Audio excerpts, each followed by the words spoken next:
Bismillahirrahmanirrahim. Assalamualaikum warahmatullahi wabarakatuh.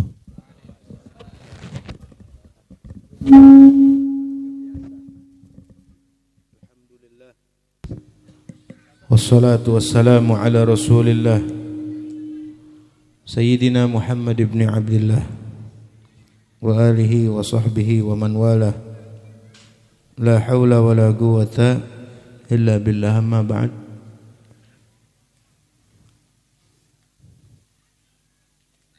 Qala rabbi shrah li sadri wa yassir li amri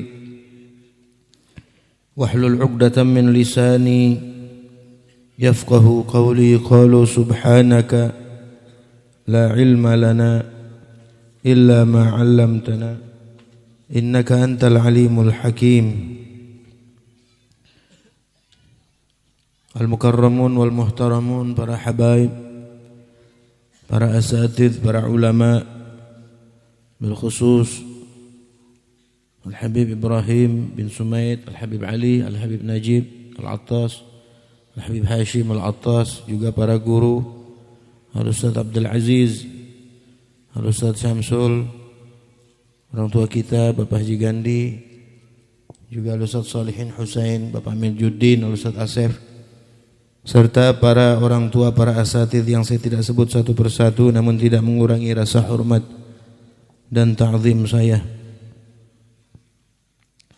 serta para hadirin hadirat, bapak-bapak, ibu-ibu, saudara-saudara sekalian. Alhamdulillah, pada malam hari ini kita berkumpul bersama di Majelis Ta'lim An-Nur. Setiap bulan malam Rabu awal, alhamdulillah, Allah masih berikan kita istiqamah dalam hadir majlis ini. Mudah-mudahan ilmu yang kita dapatkan bermanfaat dan bisa kita mengamalkannya bersama-sama, amin ya rabbal alamin. Guru-guru kita, orang tua kita yang sudah pulang rahmatullah, Allah ampuni segala dosanya, Allah terima amal ibadahnya, Allah lapangkan kuburnya, jadikan kuburnya raudhah min riyadhil jannah, amin ya rabbal alamin. Sebelum mulai pengajian, saya mau mengundang kepada para hadirin untuk menghadiri acara haul saya punya kakek Al-Habib Saleh bin Abdullah Al-Attas yang ke-49 tanggal 14 Agustus, hari Ahad pagi jam 9 sampai dengan selesai kita jawab bersama-sama insyaallah. Kita lanjutkan pengajian kita di dalam membaca kitab Syarah Hadis Jibril karangan As-Sayyid Al-Fadhil Al-Alim Al-Allamah Al-Habib Zain bin Ibrahim bin Sumaid, matta'ana Allah bituli hayatihi, katharallahu amthalahu wa hafizallahu wa ra'ahu, amin ya rabbal alamin. Sampai sekarang pembahasan tentang rukun Islam yang kedua. Kemarin sudah rukun Islam yang pertama, yaitu mengucapkan 2 kalimat syahadat. Sudah diterangkan ya. Syahadat yang pertama yaitu ma'rifatullah, mengenal Allah subhanahu wa ta'ala, sifat wajib bagi Allah, sifat mustahil, sifat yang jaiz. Kemudian syahadat yang kedua, kita mengenal Nabi kita Muhammad sallallahu alaihi wasallam dan sifat-sifat beliau, sejarah beliau. Nah, sekarang ini rukun Islam yang kedua. Karena hadis Jibril ini menerangkan tentang yang pertama adalah rukun Islam, yang kedua rukun iman, yang ketiga rukun ihsan, yang keempat di situ diterangkan tentang hari kiamat. Jadi yang pertama diterangkan rukun Islam. Kemarin sudah yang pertama mengucapkan 2 kalimat syahadat, yang kedua wa iqamus shalah, mendirikan salat. Ats-tsani min arkanil Islam, yang kedua daripada rukun-rukun Islam, iqamatus shalah, mendirikan salat. Ya.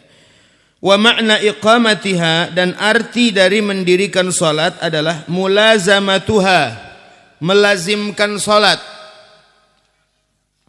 Ya, melazimkan salat, mengharuskan salat.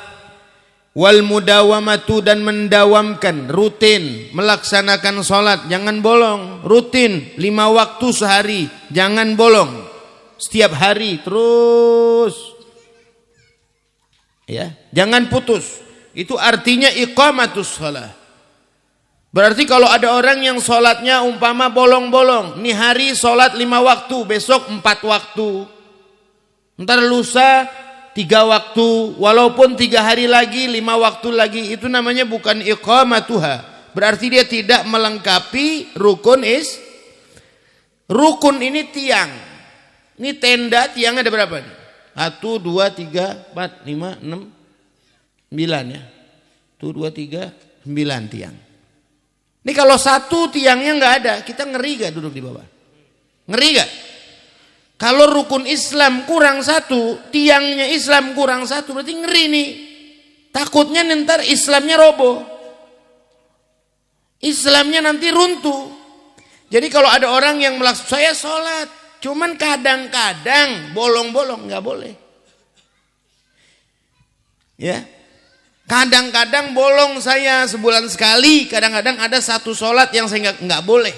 Jadi arti iqamatus shalah adalah melazimkan dan mendawamkan. Lazim, harus 5 waktu sehari, dawam tiap hari, jangan ditinggal. Kalau ada yang tertinggal, qadha. Kalau ada yang tertinggal, dibayar. Termasuk kalau ada orang yang dulunya mungkin belum mendapatkan hidayah, sholatnya masih bolong-bolong, masih banyak yang ditinggalkan. Alhamdulillah sekarang dia melazimkan sholat. Itu yang dulu-dulu kudu dibayar sama dia. Bukan berarti udah Allah kan maha pengampun ini. Tahu Allah maha pengampun, cuman kitanya biar punya otak, kitanya biar punya pikiran. Kalau kita utang sama orang, walaupun orangnya baik, tapi tetap kita mesti punya pikiran, ya. Jadi harus dibayar. Malah ada salah satu ulama mengatakan, membayar sholat yang ditinggalkan bila uzur, tanpa uzur. Ada orang dulu meninggalkan sholat tanpa uzur. Itu ketika dia mengqadha harus langsung. Enggak boleh dia makan, habis makan enggak boleh dia duduk ngopi ngerokok, enggak boleh. Langsung sholat, bayar sholatnya. Malah ada yang begitu. Ya, enggak boleh ada waktu yang senggang, yang dilewatkan, sedangkan dia masih punya qadha sholat. Ada ulama yang mengatakan seperti itu. Sholat nggak boleh duduk begini, ngopi-ngopi, ngerokok, ngiat handphone. Sholat kalau ada yang masih ditinggalkan, ada masih qadha yang belum dibayar. Tapi Al-Habib Abdullah bin Alawi Al-Haddad, beliau memberikan keringanan. Bagaimana keringanannya? Kalau ada dulu pernah kita meninggalkan sholat beberapa waktu, umpama ada orang balik umur 15 tahun, ya, balik umur, ini ngantuk gak? Ngantuk gak? Ya, biar semangat ngaji ya.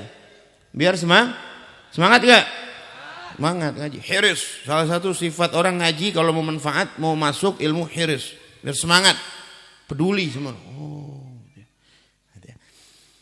Al-Habib Abdullah bin Alawi Al-Haddad, beliau memberikan keringanan. Bagaimana cara mengqadhanya? Setiap habis sholat 1 waktu, di 1 hari itu sholat lagi 1 waktu.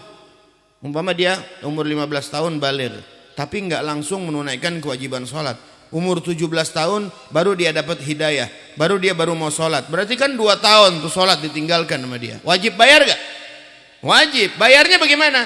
Dari umur 17 tahun setiap habis sholat subuh, sholat lagi subuh sekali, qadha. Entar habis sholat zuhur lagi sekali, qadha. Terus begitu. Sampai kapan? Sampai umur 19 tahun, 2 tahun. Karena 2 tahun yang udah dia tinggalkan sholat. Jadi wajib di qadha. Ya. Itu arti melazimkan. Arti iqamatus shalah ay mulazamatuha wal mudawamatu 'alaiha fi awqatihal mahdudah. Di waktu-waktu yang sudah ditentukan. Ada waktu sholat udah ditentukan kan? Zuhur, kapan waktunya? Siang, tahu siangnya. Ilok zuhur malam. Kapan masuk waktunya? Jam 10 juga siang, boleh sholat zuhur jam 10 ya. Zuhur masuk waktunya ketika tergelincir matahari. Ya, ketika tergelincirnya matahari. Matahari di atas lempeng ya. Matahari kan dari arah timur. Jalan ke atas gitu. Terus Begitu lempeng di atas itu namanya waktul istiwa. Pas lempeng di atas tuh waktul istiwa. Pas lempeng di atas. Ketika lewat dikit aja, itu namanya tergelincir. Zawalus syams, tergelincirnya matahari. Itu masuk waktu sholat zuhur. Taruh bayangan di bawahnya. Ini bayangan kita benda di bawah sini. Ini matahari lewat nih. Ketika lewat berarti akan timbul bayangan di arah timur. Di sini ya. Di sini ada bayangan nih. Terus nanti ketika bayangan tisu ini ya, ketika bayangan tisu ini sudah sama seperti panjang tisunya ya, berarti lewat dikit masuk waktu asar. Masuk waktu asar. Ya. Masa zuhur lagi. Ya. Paham gak Bu? Bu, kalau dulu kita mesti tahu begitu. Kalau sekarang mungkin ya tinggal download Play Store. Waktu salat. Nah, waktu salat. Ya. Ada ntar di situ tuh.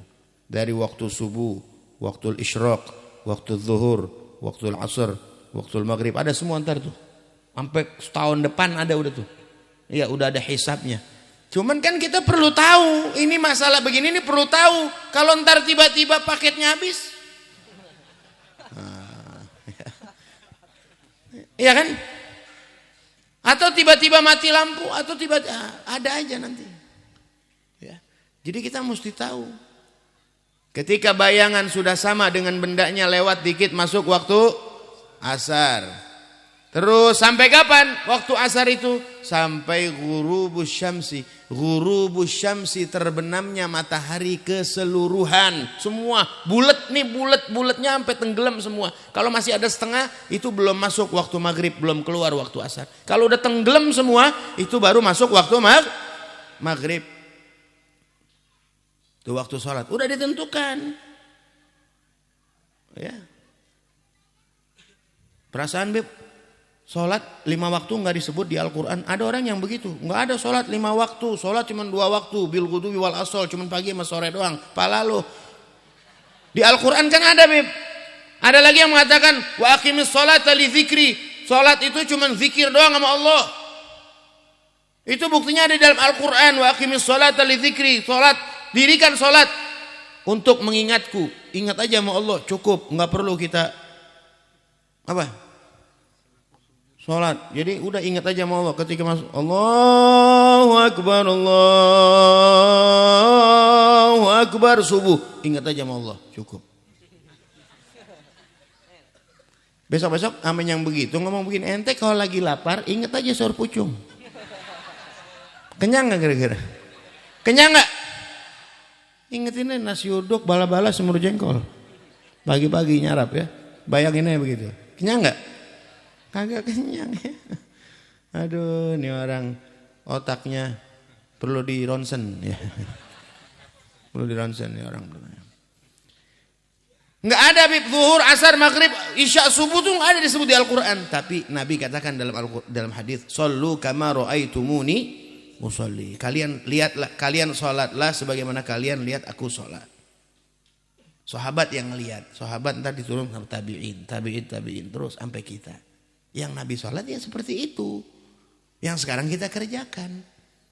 Zuhur, asar, maghrib, isya, subuh. Nah, jadi masuk waktu maghrib terbenam matahari semuanya. Sampai kapan? Sampai hilangnya mega bukan Megawati. Ya. Hilangnya mega merah. Apa sih mega merah? Mega apa mega? Mega itu awan ya. Mega itu awan merah. Ya. Kalau habis maghrib tuh, kalau kita mau maghrib itu kan suka ada awan yang merah-merah tuh ya di sebelah barat. Itu pantulan matahari, itu awan jadi merah. Nah, ya. Ntar kalau itu merahnya udah hilang semua, awan gak ada yang merah lagi, nah udah masuk waktu isya. Itu madhabul qadim ya, madhabul qadim Imam Syafi'i. Imam Syafi'i ini punya ada dua qaul, ada dua perkataan beliau. Beliau pernah mengatakan itu keluarnya waktu maghrib, hilangnya mega merah. Tapi di dalam perkataan yang lain Imam Syafi'i mengatakan keluarnya waktu maghrib ketika seseorang mengerjakan pekerjaan untuk sholat maghrib. Umpama begini, masuk waktu maghrib, Allahu Akbar, masuk waktu maghrib ini, apa yang kita lakukan? Umpama masuk kamar mandi, buang air kecil, istinja, wudu, kemudian nutup aurat, habis itu sholat maghrib.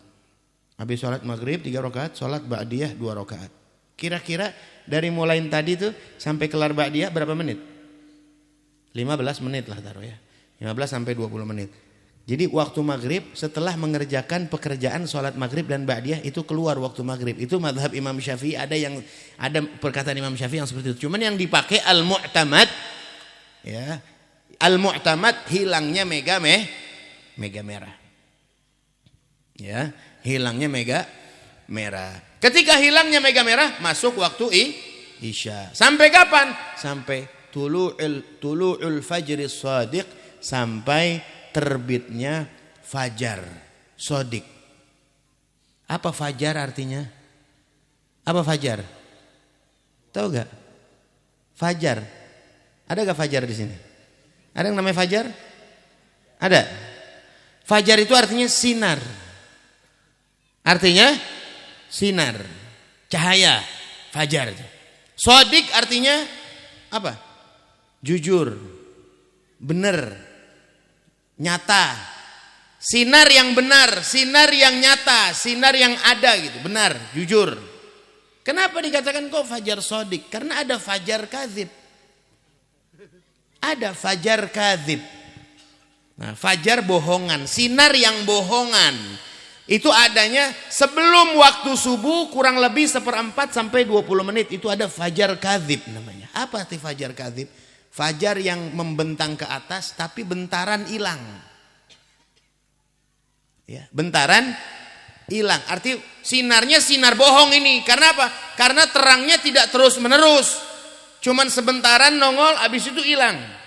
Jadi dikatakan fajar kadzib, sinar yang bohong. Karena habis itu hilang. Tapi kalau fajar shadiq bukan membentang ke atas tapi membentang ke samping. Adanya di arah timur. Kalau ente pas masuk waktu subuh, masuk waktu adzan subuh nih, ente lihat ke arah timur. Cuman mesti di tempat yang tinggi ya.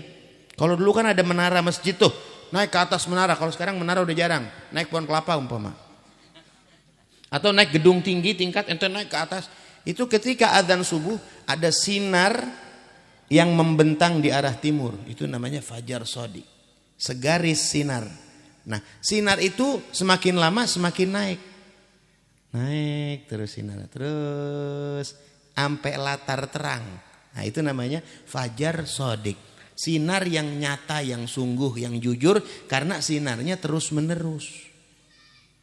Tuh, itu waktu sholat 5 waktu sudah ditentukan, udah tanpa khilaf, sudah ditentukan sudah. 5 waktu sholat ya. Fi awqatihal mahdudah. Jadi mendirikan sholat, melazimkan sholat, mendawamkan sholat ya di waktu-waktu yang sudah ditentukan ya.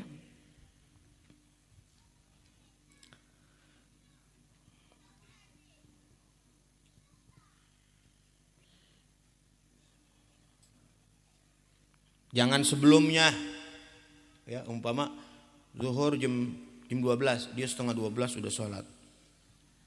Kan awal waktu. Ya. Karena belum waktu. Sampai begini, di dalam masalah fikih, syarat sholat itu masuk waktu. Ya. Masuk waktu itu harus yakin. Kalau ragu nggak boleh. Udah zuhur, udah kali ah. Roman-romannya mau udah ini. Pakai roman-romannya. Udah nggak boleh tuh. Mesti yakin masuk waktu baru sholat. Nggak boleh. Umpama ente sholat deh, roman-romannya udah sholat sholat. Tanpa yakin sudah masuk waktu atau belum, masih roman-romannya kan ragu berarti masih kan. Walaupun ternyata sholat ente adanya di dalam waktu. nggak sah sholatnya. Ente sholat nih, ya, umpama ente nggak punya jam, matahari mau ente lihat nggak ada kealingan awan, terus ente bilang begini, roman-romannya udah zuhur ya, nggak boleh tuh. Ente mesti yakin dulu, udah zuhur, yakin, baru boleh sholat. Kalau masih ragu, nggak boleh. Umpama ente labrak juga sholat aja dah, Allahu Akbar. Ternyata sholat ente bener jatuhnya setelah masuk waktu zuhur, tetap enggak sah sholatnya. Karena ketika ente niat dan takbiratul ihram, ente masih dalam keadaan ragu. Paham insyaallah ya? Paham insyaallah ya? Nah, jadi fi awqatihal mahdudah, di waktu-waktu yang sudah ditentukan. Bi syurutiha, dengan syarat-syaratnya. Mendirikan sholat harus dengan syarat-syaratnya. Kalau syaratnya kurang, sholatnya enggak sah. Kalau sholatnya tidak sah, berarti sama aja enggak sholat. Jadi mesti tahu syaratnya. Makanya itulah perlunya ilmu. Karena kalau orang melakukan ibadah tanpa ilmu, ibadahnya enggak sah. Kalau enggak sah ya berarti enggak dianggap. Ya. Bersucinya harus benar. Ngadep kiblatnya harus benar. Nutup auratnya harus benar. Ya, niatnya harus. Syaratnya. Ntar disebutkan syaratnya di sini. Apa saja syarat-syarat sholat? Nanti disebutkan di sini ya. Wa arkanihal muqarrarah, dan rukun-rukunnya yang sudah ditetapkan. Ya, mesti dikerjakan tuh. Rukun dan syarat, dua-duanya sama-sama wajib. Tapi bedanya rukun dan syarat, dua-duanya sama-sama wajib. Tapi bedanya kalau rukun itu adanya di dalam sholat. Tapi kalau syarat adanya sebelum sholat udah mesti ada. Ya, kalau syarat sebelum ente takbiratul ihram sudah mesti ada. Kayak umpama syarat sholat wudu, sebelum ente takbiratul ihram ente mesti sudah wudu. Ketika ente Allahu Akbar ente dalam keadaan berwudu. Tapi kalau rukun kan enggak. Rukun itu yang ada di dalam sholat. Kayak ruku, sujud, i'tidal. Pekerjaan sholat itu rukun. Mesti dikerjakan semuanya. Yang sudah ditetapkan. Berapa rukun sholat? Berapa? 17. Ada yang mengatakan 13. Ada yang mengatakan 18. Tapi semuanya sama. Emang sama? Sama. Ada yang mengatakan 13. Tumak ninah enggak disertakan. Ada yang mengatakan 17 disertakan tumak ninah. Ada yang mengatakan 18 disertakan juga niyatul khuruj minas shalah. Karena ada yang mengatakan wajib ketika ente assalamualaikum nengok ke kanan ente mesti niat ketika salam pertama. Ada ulama yang mengatakan wajib ente mengatakan dalam hati saya niat keluar dari sholat. Tapi al-mu'tamad enggak wajib. Nah yang mengatakan wajib berarti meletakkan rukun sholat ada 18. Jadi rukun-rukunnya mesti jelas ya. Itu ya, mesti dikerjakan. Itu baru namanya mudawamah. Itu baru namanya melazimkan sholat. Yang penting itu dulu syaratnya, rukunnya. Asal udah benar syarat rukun, baru sunnahnya. Karena kalau syarat rukunnya nggak benar, nah itu tadi seakan-akan dia tidak Wassalatu hiya a'zamu sya'airid din, dan salat adalah paling besarnya syiar agama, paling besar syiar agama. Makanya ditaruh rukun Islam yang kedua. Kalau ibarat jasad di dalam satu tubuh, salat itu bagaikan kepala. Salat itu bagaikan kepala. Yang selain kepala kayak kaki, tangan tuh kayak puasa, zakat dan macam-macam ya. Salat itu bagaikan kepala. Kira-kira ada gak orang yang hidup tanpa kepala? Ada gak? Ada gak? Serem. Bener gak? Ada orang hidup tanpa tangan, ada gak? Ada orang hidup tanpa kaki, ada gak? Ada orang hidup tanpa kuping. Ada orang hidup tanpa bicara, ada? Ada orang hidup tanpa melihat, ada. Tapi tanpa kepala. Orang jalan gitu nggak pakai kepala, lalu bentar pulang. Takut gak? Takut gak? Enggak, jangan takut ya. Paling dia assalamualaikum gitu ya. Jadi ibaratnya sholat itu bagaikan kepala di dalam satu tubuh. Kalau kepala nggak ada ya nggak bisa hidup. Begitu juga ibadah. Kalau sholatnya kagak, ya ibadah lain nggak mungkin ada, nggak mungkin hidup. Kalau kepala nggak ada, anggota lain nggak mungkin hidup. Kalau sholat nggak ada, ibadah lain tidak bisa ada. Makanya dikatakan awwalu ma yuhasabu bihil abdu as-shalah. Pertama kali yang dihisab adalah sholat. Ya. Fa idza shalahat shalaha sairu amal. Kalau salatnya betul, maka sairu amalihi betul. Seluruh amalnya betul berarti. Baik berarti. Wa idza fasadat, apabila salatnya buruk, rusak, maka fasada sairu amalihi, rusak seluruh amalnya. Kan ada orang yang mengatakan, saya kan biar enggak sholat, atau biar sholat saya bolong-bolong, tapi saya bisa tambal dengan sodako, saya bisa tambal dengan puasa, saya bisa tambal dengan berbuat baik sama orang, saya bisa tambal dengan akhlak yang baik. Enggak bisa. Jadi kalau sholatnya kagak, amal ibadah yang lain enggak bisa ditambal. Lah sekarang ente mau nambel ban, bannya kagak. Ente datang ke tempat tambal ban, mau nambel bang, mana yang ditambal? Kagak bawa bannya. Bingung katanya. Sesuatu yang ditambal itu kalau ada yang ditambal baru. Ini kagak ada yang ditambal. Orang amalnya yang lain nggak dianggap. Gitu. Jadi sholatnya harus benar, harus betul. Ya. Ini jangan sampai ditinggal sama sekali ya. Gitu. Wa afdalu ma yutaqarrabu bihi ila rabbil alamin, dan paling afdal, paling utamanya sesuatu yang dijadikan pendekatan untuk yang dijadikan pendekatan kita kepada Allah Subhanahu, ya, pendekatan kita kepada Allah yang paling utama dengan apa? Dengan sholat. Ya, dengan sholat. Allah Subhanahu wa taala menciptakan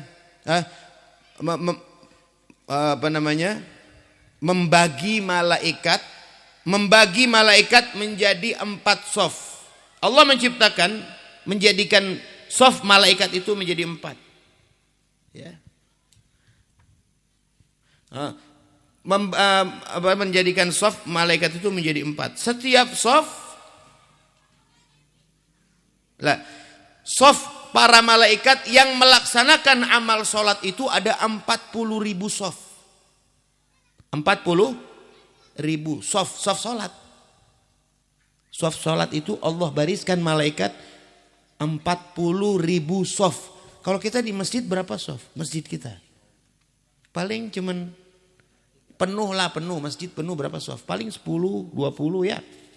Ini Allah membagi. Allah bikin 10.000 shaf, 40.000 shaf. Setiap 10.000 shaf, ya, setiap 10.000 itu ada yang sedang berdiri begini, sendakep. 10.000 shaf, sendakep begini. Setiap shafnya kan 10.000 baris. Setiap barisnya 70.000 malaikat. Berapa kira-kira tuh? Ntar hitungin diri di rumah ya. Jangan di sini repot. Jadi 10.000 shaf ada malaikat Allah ciptakan sedang berdiri begini sendakep. Melaksanakan amal sholat. Kan pertama sendakep dulu kan.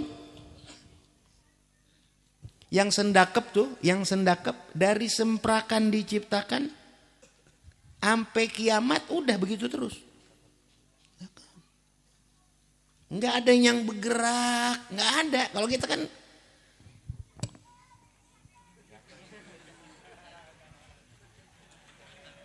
gitu kan? Ya kan? Gitu. Tapi kalau lagi lebaran, sholat id kan bajunya baru.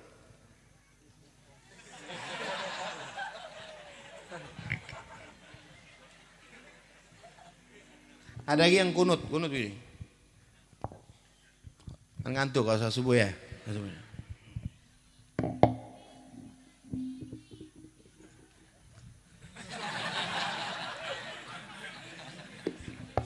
Masa sholat meletakkan tangan?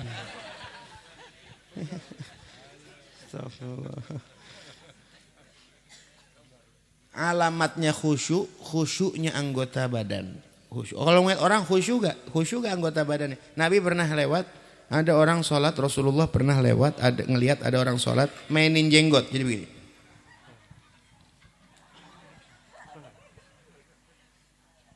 Mainin jenggot. Ya. Kata Nabi apa? Sallallahu alaihi wasallam. Kata Nabi, "Lau khasha'a qalbu hadza, lau khasha'a qalbu hadza, la khasha'at jawarihuhu." Kalau khusyuk hatinya ini orang yang sholat, maka akan khusyuk anggota badannya. Jadi tandanya khusyuk ya diam. Itu malaikat begitu. Dari semenjak diciptakan begitu terus sampai kiamat. Wow, 10.000 sof. Satu sofnya 70.000.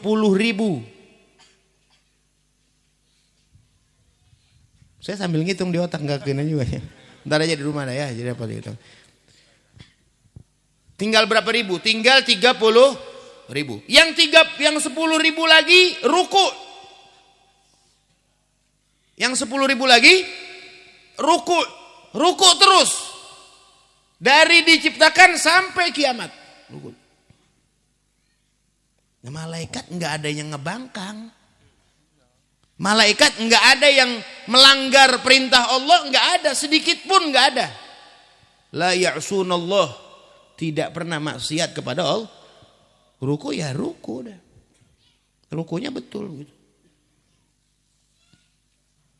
Terus 10.000 lagi sujud terus sampai kiamat.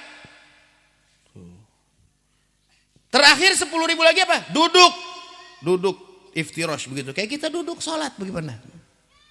Enak kalau yang duduk ya, yang terakhir ya. Malaikat nggak capek ya. Duduk terus begini. Terus duduk sampai kiamat. Seluruh amal malaikat itu kalau dikumpulkan sama seperti orang yang sedang melaksanakan ibadah sholat. Tuh malaikat amalnya tuh yang 40.000 sof kalau dikumpulkan semua itu pahalanya sama seperti seorang muslim yang melaksanakan ibadah Masya Allah. Begitu banyaknya tuh pahala orang yang melaksanakan ibadah sholat. Kata Habib Utsman bin Yahya, satu sholat yang ditinggalkan tidak bisa dibayar dengan ribuan amal haji. Satu sholat yang ditinggalkan, zuhur umpama, ditinggalkan itu nggak bisa dibayar dengan ribuan amal haji. Di dalam kitab Irsyadul Anam disebutkan.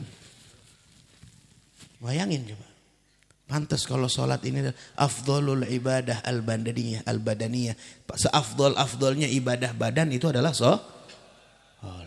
Makanya jangan ditinggal. Lazimkan, dawamkan, biar rutin, biar dawam. Kalau ada yang pernah tertinggal, bayar. Pelan-pelan aja bayarnya kayak tadi tuh. Habis sholat sekali, sholat lagi sekali dah. Ntar maghrib habis sholat sekali, sholat lagi sekali. Pasti ada yang pernah kita tinggalkan dulu ya. 1 atau 2 atau 3 bib. Saya nggak tahu bib berapa kira-kira yang saya tinggalkan. Udah kerjain aja. Sampai hilang di hati kamu keraguan bahwasanya kamu masih punya sholat yang tertinggal. Sampai hilang. Udah kayaknya mah udah nih yakin saya udah semua. Baru dah habis itu udahan begitu. Bayarnya. Nah ini para hadirinnya, mudah-mudahan Allah jadikan kita semua termasuk orang-orang yang selalu mendirikan sholat. Kita, anak cucu kita, semuanya keluarga kita termasuk orang yang mendirikan sholat, yang selalu menjawab panggilan Allah subhanahu wa ta'ala. Amin ya rabbal alamin. Semoga ilmu yang kita dapatkan bermanfaat dan bisa kita mengamalkannya bersama-sama. Amin ya rabbal alamin. Kita baca doa bersama-sama. Ya, bismillahirrahmanirrahim. Rabbana anfa'na bima Rabbi 'allimna alladhi Rabbi faqihna wa faqih ahlana wa qarabatin lana fi dinina ma'a ahli al-qudri untha wa dhakar Rabbi waffiqna. ترتضي قولا وفعلا كرما وارزق الكل حلالا دائما وأخلاء أتقياء علما نحظى بالخير ونكفى كل شر ربنا أصلح لنا كل شؤون وأقر بالرضا منك العيون واقض عنا ربنا كل الديون قبل أن تأتينا رسل المنون واغفر استر أنت أكرم من ستر وصلاة الله تغشى المصطفى من إلى الحق بكتاب فيه للناس شفاء وعلى الآل الكرام الشرفاء وعلى الصحب المصابيح الغرر اللهم اهدنا بهداك واجعلنا ولا تولنا ولا تجعلنا ممن خالف أمرك وحسبنا الله ولا حول العلي العظيم وصلى الله على سيدنا محمد وآله وصحبه وسلم والحمد لله رب العالمين. السلام عليكم ورحمة الله وبركاته.